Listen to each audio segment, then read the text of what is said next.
Welcome to the Week in Politics. I'm Dave Morris here in Oklahoma City at the Oklahoman's video studio, joined via Skype by Chris Castile, who is in the Washington Examiner's office, joining us via Skype from Washington, D.C. Chris, how are you, sir? I'm doing great, Dave. How are you? Doing quite well. I assume D.C. is still abuzz with the success of the Washington Nationals after last night's All-Star game. It's time for the second half of the baseball season. Our Nats looked good last night, except for our catcher, Wilson Ramos, who struck out with the chance to tie the game. But Bryce Harper and Daniel Murphy and Max looked really good. And the team itself, I assume that's what you were referring to. Yeah, I think they 54 wins, I think, which I believe is the most since they were the Montreal Expos in the early 90s. Well, I assume that Washington, D.C. is abuzz with Nationals baseball. My guess is some Pokemon that politicians are running around with their cell phones searching for Pikachu or whatever. In inappropriate places here, yeah. Right. Yeah. What was up with that?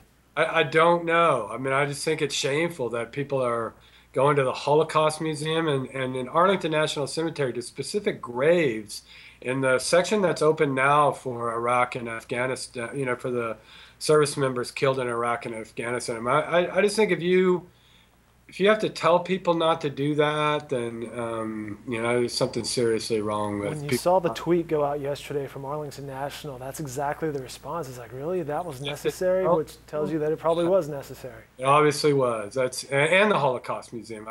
Either one. You just can't really ever underestimate, the idiocy of some people. Well, so Washington, D.C., you have the Nationals baseball, you have Pokemon craze. But then also a more serious tone here. The GOP convention's coming up next week. It's July 18th through the 21st, and you, sir, will be in Cleveland for all the festivities, right?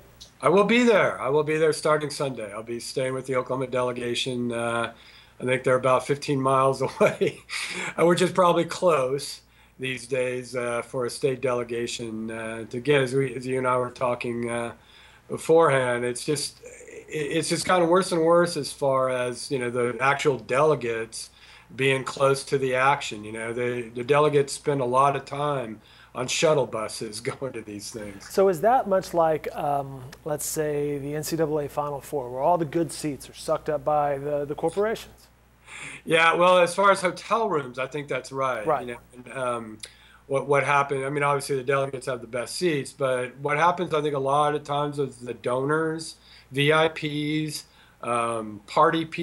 just not your common delegate get some of the best hotel rooms in these downtown sites, and the delegations, and there'll be some down there. I mean, clearly, New York's delegation is going to probably be treated pretty well there at the and I should say about the Oklahoma delegates. I mean, as far as the Republicans go, they are always. They always do well. They always get a nice hotel, and they're usually as close as as most delegations are going to be. They're very reliable Republican state, obviously, and they often have people who are very, very kind of connected to the party. Now, one of the top RNC people now is a guy named Matt Pinnell, who was the state party chairman at the last ones, and we've had Tom Cole before as the Republican National Committee Chief of Staff, which is very high position. So these guys can get good hotels, but they're just not that close. I mean, they have this requirement for these conventions, that a city have a certain amount of hotel rooms to be able to accommodate all these people. But I mean, I would think if you're going to put people 30 miles away in some cases, that almost any medium-sized city could accommodate. If you're going to stick people as far away as Norman or Shawnee or something, then Oklahoma City should be able to do it. I was about to say, any word from Mick Cornett on whether Oklahoma City would host a Republican National Convention? Well, I don't know why not. I mean, certainly they're going to, get to the point soon where they have the downtown hotel space for the donors, and the other VIP types. So the GOP convention, July 18th through the 21st. Chris, you were counting on your fingers and your toes. This will be 14 and 15 if you include the Democratic National Convention later this summer. That's a lot of conventions you've been to. A lot of conventions, yeah. So walk us through it. How does it work, and what are you expecting next week? Well, it'll probably I think a lot of the media, a lot of people are hoping that for some reason the Republican convention, because it's Donald Trump, an outsider, tends to kind of wing it, that this thing won't be as scripted as they normally are.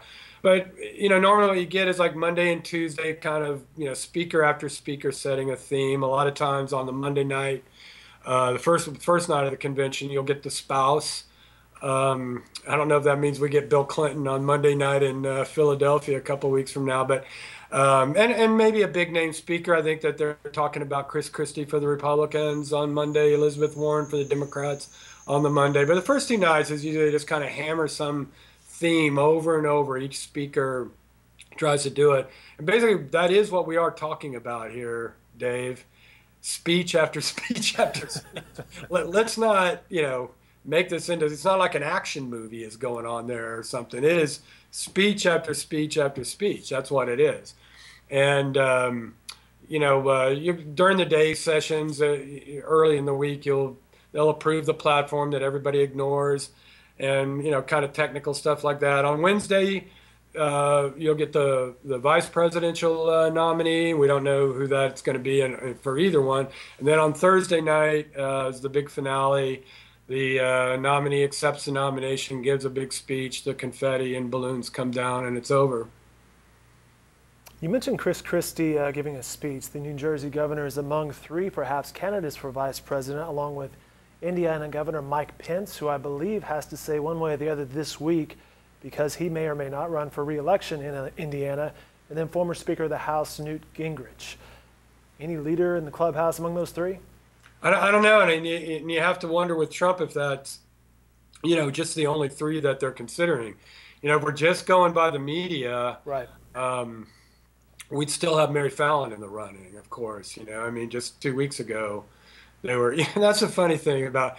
I don't want to get on this whole Mary Fallon, national media. But even earlier this week, local television's running interviews and sound bites with Mary Fallon. And watch, she'll turn out to be it. But it's funny that. I think you and I were talking about this last week, was it, or 2 weeks ago? NBC or somebody had done this big story on Fallon. It was NBC, that's right.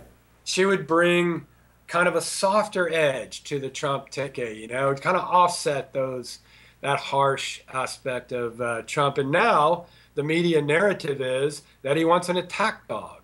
And that's why he would choose one of these 3 so he could have somebody out there on the attack. Like Trump's not, that's it's absolutely hilarious to me that Trump would need an attack dog, as if he's afraid to say anything critical of anybody. That's normally, why a presidential nominee would want a quote attack dog is so he could be gentle and just talk about the big things, and then have your attack dog go out and eviscerate people.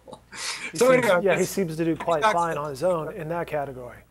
To get back to the point, the media narrative changes by the day on this. So, it does look like right now you're down to Pence, Chris Christie, and Newt Gingrich.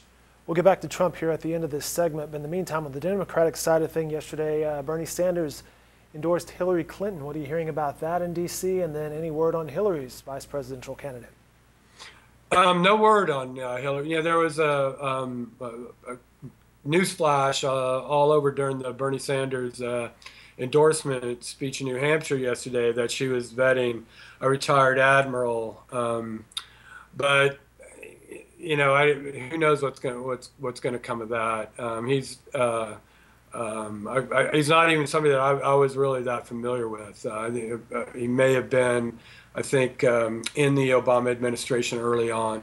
So, I think, you still have Tim Kaine, the former governor of Virginia, who's now a U.S. Senator, in the mix. And I think we'll hear from Hillary, I think probably late, I guess during the Republican convention next week, who her running mate will be, and I think we're expect to hear Trump's by Friday. So they're running out of time to announce these. And, I don't expect there'll be much more time before Trump announces his. May leak out today or tomorrow, for all we know.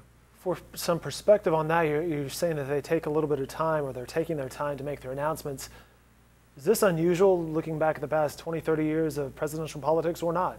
No, not at all. Not at all. I think that the last few that I can remember, I can't remember the timing of every single one of them, but I think they've come down to the weekend before the week, just within 3 or 4 days of the convention. All right, getting back to Donald Trump, the notorious RBG, Trump versus Ginsburg. What's going on there? Yeah, Supreme Court Justice Ruth Bader Ginsburg gave a couple of interviews, I believe one with CNN, and the other, I believe, was AP.